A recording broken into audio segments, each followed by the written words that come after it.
Assalamualaikum warahmatullahi wabarakatuh. Nama-nama malaikat dan tugasnya. Dalam Islam, malaikat menjadi salah satu rukun keimanan umat Islam. Ia dikenal sebagai makhluk angkasa yang disebut alam jabarut. Dalam pandangan umum umat Islam, keberadaan malaikat secara garis besar dikelompokkan menjadi dua bagian. Kelompok yang pertama yaitu malaikat yang hanya segenap hayatnya habis untuk ibadah kepada Allah. Kelompok inilah yang disebut dengan malaikat muraqabun. Kelompok kedua adalah malaikat yang bertugas sebagai fungsionari Tuhan dalam mengatur stabilitas kehidupan alam dunia. Di antara mereka ada yang aktif di bumi dan ada yang aktif di langit. Malaikat-malaikat fungsionari Tuhan ini merupakan bawahan yang dikepalai oleh 4 pimpinan malaikat besar, yaitu malaikat Mikail, malaikat Jibril, malaikat Israfil, dan malaikat Israil. Keempat malaikat inilah makhluk yang paling awal diciptakan Allah dan paling akhir dimatikan dan pertama kali diciptakan kembali dari hari kematian. Yang pertama adalah Jibril.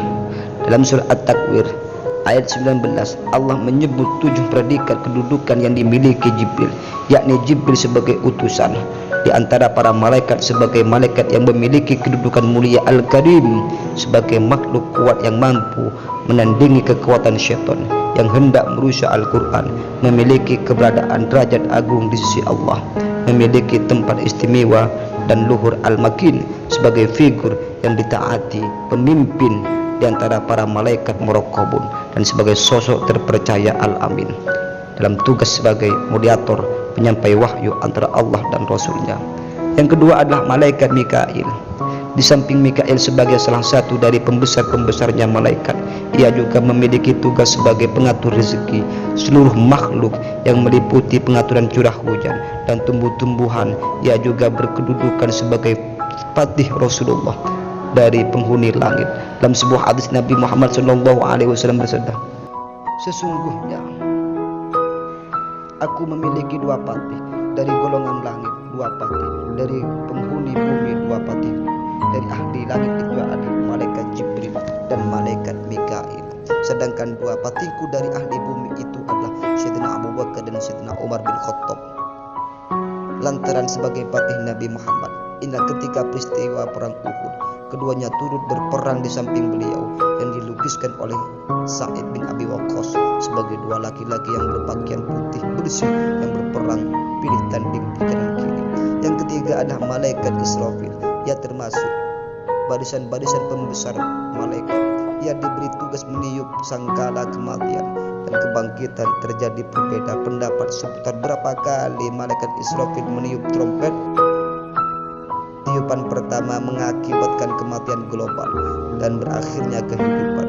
Tiupan kedua adalah awal kebangkitan massal dari kematian global. Versi yang lain mengatakan 3 kali tiupan pertama adalah mengakibatkan terkejutnya dahsyatnya yang dirasakan seluruh makhluk. Kedua adalah tiupan kematian global dan terakhir adalah tiupan pembangkitan massal. Pada tiupan kematian global ini tidak ada yang kehidupan yang tersisa selain yang mendapat pengecualian Allah Subhanahu wa Ta'ala. Ahli takwil masih ada pandangan terkait siapa pihak yang dikecualikan ini. Versi pertama mengatakan mereka adalah Jibril, Mikail, Israfil, dan Israil. Versi kedua mengatakan mereka adalah para syuhada, dan versi ketiga adalah menyatakan yang dilindungi dari keterkejutan tiupan pertama adalah para syuhada, yang dikecualikan dari kematian tiupan kedua adalah Jibril, Israfil, dan Mikail, dan penyunjung arasy. Yang keempat adalah malaikat Israil. Ia adalah pimpinan dari malaikat-malaikat besar, malaikat pencabut nyawa seluruh makhluk hidup. Dalam surat Al-An'am digambarkan bagaimana sadisnya Israil mencabut nyawa orang-orang kafir, sedangkan terhadap orang-orang beriman dalam surat An-Naml disebutkan ia terlebih dahulu mengucapkan salam sangat pelan-pelan dan membahagiakan dengan surga. Dalam sebuah hadis dikisahkan bahwa Nabi melihat malaikat maut di sisi kepala seorang sahabat Ansor.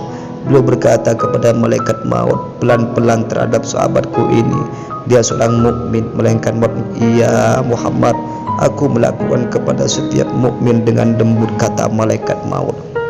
Yang kelima adalah Raqib dan Atid. Keduanya adalah malaikat yang ditugaskan pencatat segala amal perbuatan hamba Allah yang mukallaf. Karena tugas inilah keduanya tidak pernah meninggalkan keberadaan hamba mukallaf. Raqib dan Atid diberi kemampuan mengetahui apa yang terlintas dalam hati manusia.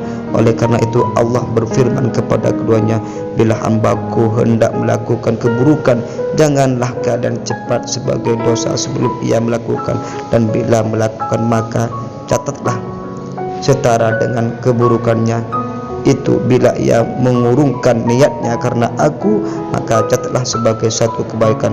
Apabila hambaku hendak melakukan kebaikan, maka catatlah sebagai satu kebaikan meski tidak melakukannya, dan bila melakukannya catatlah 10 hingga 700 kebaikan. Riwayat Al-Bukhari. Yang 6, Munkar dan Nakir. Keduanya adalah hamba Allah yang ditugaskan untuk memberi pertanyaan kubur seputar apa yang diyakini semasa hidup dan memberi siksa kubur bagi orang yang tidak bisa menjawab. Munkar dan Nakir dilukiskan oleh Nabi sebagai sosok yang sangat menyeramkan. Sorot kedua matanya seperti kilat, suaranya seperti halilintar, memiliki taring, pembawa tongkat dari besi yang sekali hantam manusia nyaris menjadi abu. Dan Allah telah mencabut rasa belas kasihan kepada keduanya.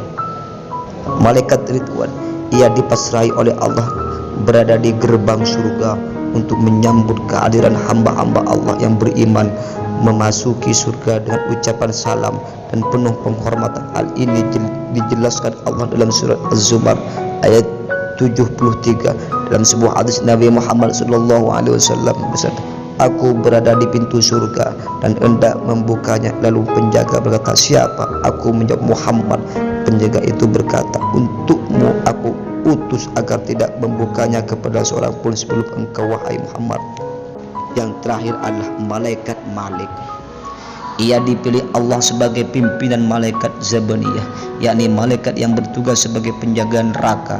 Dalam surat At-Tahrim ayat 6, ia dilukiskan sebagai sosok yang sangat kuat, keras dan kasar, serta patuh terhadap segala yang diperintahkan oleh Allah Subhanahu wa taala. Demikian nama-nama dan tugas-tugas malaikat yang dapat dikenali.